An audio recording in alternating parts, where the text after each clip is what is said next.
Ya. Terima kasih. Langsung saja nggih, Dok.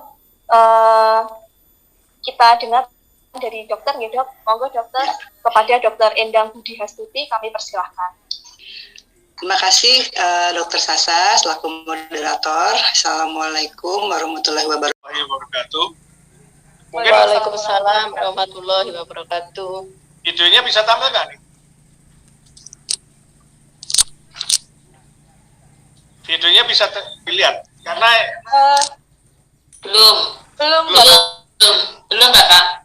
Mohon maaf ini ada gangguan untuk videonya. Tidak apa-apa. Assalamualaikum warahmatullahi wabarakatuh. Waalaikumsalam warahmatullahi wabarakatuh. Selamat pagi dan salam sejahtera untuk kita semua yang saya hormati. Budi Santoso selaku Ketua Forum Pengurangan Risiko Bencana Kabupaten Boyolali serta Bapak Ibu peserta webinar yang berbahagia. Puji syukur marilah kita panjatkan kehadirat Allah SWT, Tuhan Yang Maha Esa, karena atas limpahan rahmat dan karunia-Nya kita kesempatan kesehatan untuk bisa bersama-sama hadir secara virtual dalam acara webinar kolaborasi lintas sektor dalam penanganan COVID-19 gelombang ketiga pada pagi hari ini dalam keadaan sehat walafiat tidak kurang suatu apapun. Bapak Ibu peserta webinar yang saya hormati, pada kesempatan yang berbahagia ini saya sampaikan atas nama pribadi dan juga atas nama pemerintah daerah Kabupaten Boyolali ucapkan terima kasih kepada Kepala Pusat Krisis Kesehatan Kementerian Kesehatan Republik Indonesia yang penanganan COVID-19 di beberapa rumah sakit di Kabupaten, Direktur Pencegahan dan Pengendalian Penyakit Menular Kementerian Kesehatan Republik Indonesia, para narasumber, serta Bapak Ibu para peserta webinar pada pagi hari ini. Seperti kita ketahui bersama bahwa pandemi sampai hari ini belum berakhir. Mari kita tetap bersama-sama meningkatkan koordinasi dengan lintas sektor dalam menangani mulai tanggal 4 kemarin, yang puncaknya kira-kira tanggal 24 kemarin sekitar di atas 2.300-an ya. 3 hari alhamdulillah trennya sudah menurun dan juga tingkat kesembuhannya juga alhamdulillah mulai banyak. Dan meskipun sudah dilakukan upaya-upaya pencegahan seperti 5M, memakai masker, menjaga jarak, mencuci tangan, menghindari kerumunan, dan mengurangi mobilitas, serta 3T, testing, tracing, dan treatment, serta vaksinasi. Namun kita harus tetap meningkatkan koordinasi dengan lintas sektor dalam berbagai upaya pencegahan dan penanganan COVID-19, sehingga angka kejadian COVID-19 segera turun dan kasus yang ada dapat tertangani dengan baik. Melalui webinar ini saya harapkan Bapak Ibu sekalian dapat memberikan informasi serta edukasi pada masyarakat untuk selalu disiplin menerapkan protokol kesehatan, disiplin dalam melaksanakan PPKM, dan juga terus melakukan sosialisasi pada masyarakat dalam upaya pencegahan dan memberikan dukungan dan saling mendukung dalam menanggulangi pandemi ini. Untuk Kabupaten Boyolali, saat ini PPKM-nya kita di level 3 dan kita berpedoman pada Inmendagri nomor 13 tahun 2022 tentang PPKM level 3. Nanti mohon Bapak Ibu sekalian bisa menyampaikan ke wilayah masing-masing dan penerapan PPKM level 3 ini. Dan perlu diwaspadai juga tanggal 11 saya kemarin baca berita walaupun tidak masuk dalam aglomerasi Solo Raya di Kota Salatiga masuk PPKM level 4. Jadi mohon disampaikan kepada saudara-saudara kita gerges-gerges sehari 2 hari meriang-meriang daripada nanti terpapar COVID-19. Jadi banyak yang menjadikan kendala kita di lapangan untuk booster ini, vaksin dosis ketiga ini, pada nggak mau karena takut greges efeknya ada istilah kipi ya. Dan nanti mohon sekalian untuk bisa masyarakat. Ora apa-apa vaksin ketiga itu justru harus segera dilaksanakan vaksinasi. Ketiga, secara resmi saya buka dan dimulai. Semoga Allah SWT senantiasa memberikan bimbingan dan ridhonya kepada kita semua. Sekian dan terima kasih atas perhatiannya. Wassalamualaikum warahmatullahi wabarakatuh. Waalaikumsalam warahmatullahi wabarakatuh. Terima kasih Bapak Wahyu Irawan telah membuka secara resmi acara webinar kali ini. Satu pantun untuk Bapak. Boyolali adalah kota yang nyaman. Pastinya penduduknya akan bangga selalu. Terima kasih Bapak Wahyu Irawan. Semoga Bapak bahagia dan sehat selalu. Terima kasih Bapak. Salam sehat semua. Salam sehat. Sebelum memasuki acara inti, berkenan seluruh peserta webinar untuk on kamera, untuk membuka kameranya, membuka video pengalaman beliau. Saat ini beliau menjabat sebagai Direktur Pencegahan dan Pengendalian Penyakit Menular Kemenkes RI. Kemudian beliau juga pernah menjabat sebagai Direktur Pencegahan dan Pengendalian Penyakit Tular Vektor dan Zoonotik. Beliau juga sudah berpengalaman sebagai Kepala Pusat Data Informasi Kementerian Kesehatan RI. Beliau juga sudah pernah berpengalaman sebagai Kepala Bidang Analisis dan Informasi Pusat Data dan Informasi Kementerian Kesehatan. Dan pengalaman lain yang masih banyak. Karena Dr. Didik berhalangan hadir, ada tugas dari Bapak Menteri Kesehatan. Untuk webinar kali ini nanti akan diwakili oleh Dr. Endang Budi Hastuti.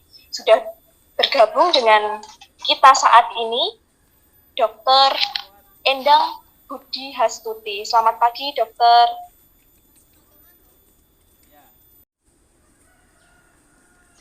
Nanti akan ada dua topik, yaitu perkembangan kasus COVID-19 dan juga varian Omikron, serta bagaimana strategi penanganan pandemi dan kolaborasi lintas sektornya. Berikutnya, ya ini adalah data ya perkembangan kasus COVID-19 ini secara umum ya di Indonesia. Kalau kita lihat terkait dengan kasus konfirmasi, ini secara totalnya sudah 5,6 juta kasus ya sejak ditemukan pertama kali pada bulan Maret tahun 2020. Ya, ini sudah 2 tahun ini kita dari 2020 sampai dengan 2022 ini menjalani atau berada pada situasi pandemi COVID-19. Dan di sini kita lihat juga kita mengalami 3 gelombang ya, sudah 3 gelombang ini. Yang pertama itu pada yang naik sedikit sebetulnya gelombang pertama dibandingkan dengan waktu awal pandemi, yaitu pada awal 2021, kemudian pada pertengahan 2021, di mana pada saat itu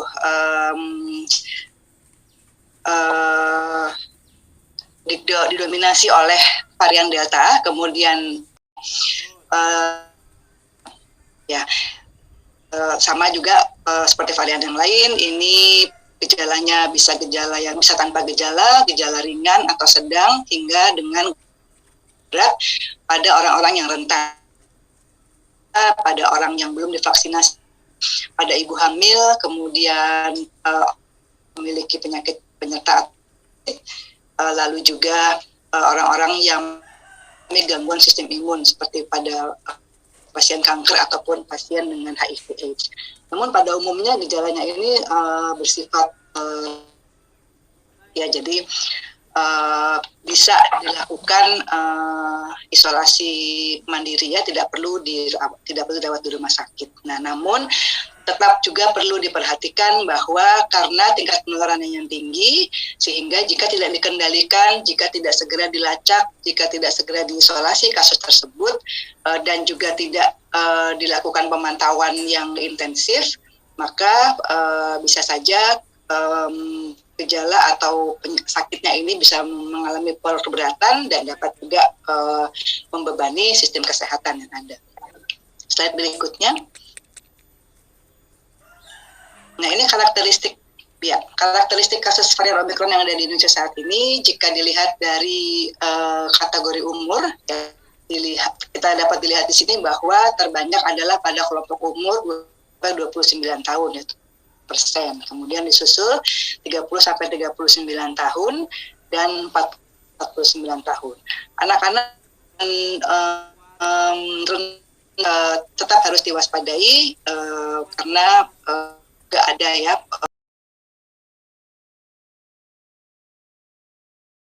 bersiaga untuk dapat mengkonversi tempat tidurnya, kemudian juga tenaga cadangan, persiapan sumber daya, ya oksigen, obat-obatan, dan juga tenaga kesehatan, dan juga pemantauan isolasi mandiri dengan memanfaatkan telemedicine.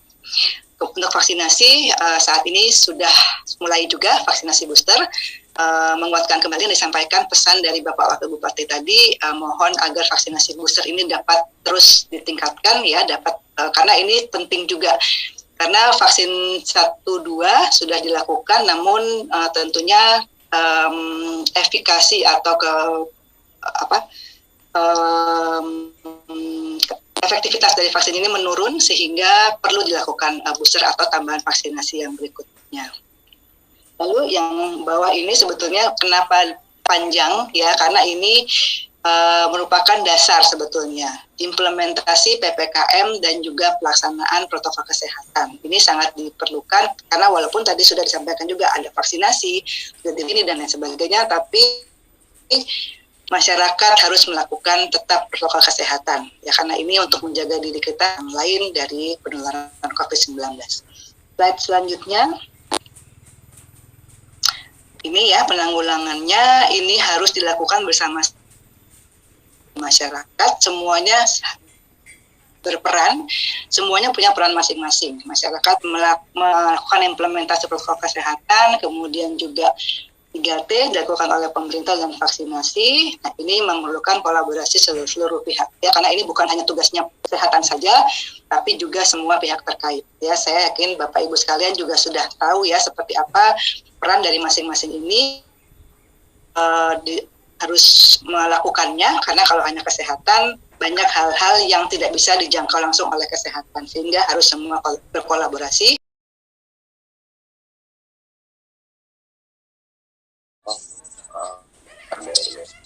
Jadi kita semua terjadi bencana kemudian krisis kesehatan. Nah, ini hubungannya. Itu panitia meminta kepada saya bagaimana ini, saya bilang ini harus melibatkan Pak Dokter. Apa sih insight dari isi saat ini mengenai, ya, ada juga krisis kesehatan yang berdiri sendiri. Ada contohnya ya itu tadi, KTB terus menerus menjadi wabah, itu menjadi krisis. Ada kesehatan yang kurang, ya, oksigen yang kurang, maka harus dilawan dengan kapasitas sumber daya manusia, kapasitas yankes, kapasitas sistem. Saya lanjut lagi, ini tadi sudah saya sampaikan ya, bahwa kesehatan itu adalah peristiwa yang mengakibatkan